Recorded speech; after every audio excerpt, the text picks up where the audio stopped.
করিতে যেভাবে হোক না কেন তুমি রূপ পরিবর্তন করে মহাকালী সেজে একের পর এক অসুরকে করিবে না, তাই তো আমি করেছি প্রভু।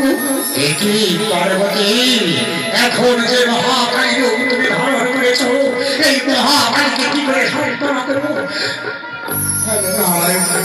প্রভু প্রভু, বের করুন প্রভু, নইলে সৃষ্টির বিনাশ হয়ে যাবে। সকল দেবতার উপরে ছেড়ে গেছে, দেবতা মানব কিছুই সে বোঝে না, শুধু একের পর এক হত্যা করছে, সৃষ্টির বিনাশ হয়ে যাচ্ছে, রক্ষা করো।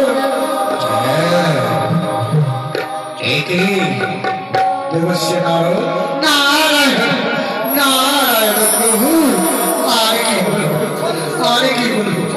অঙ্গুচ্ছতে ওই মহাকালী আমার গলাটা কেটে দেয়, আমি পালিয়ে এসেছি ভাগ্যে।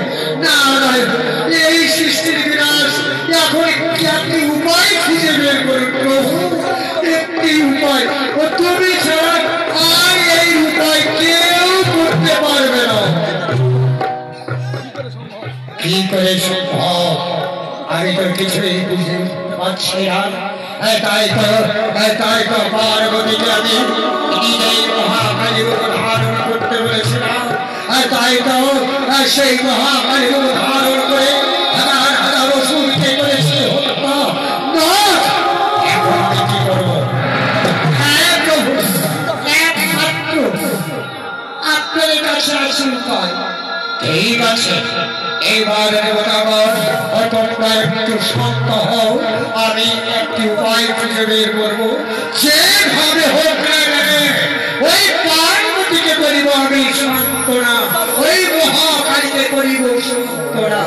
এসো সকল দেবতা আমার সঙ্গে চলে এসে, তাই চলো প্রভু। না না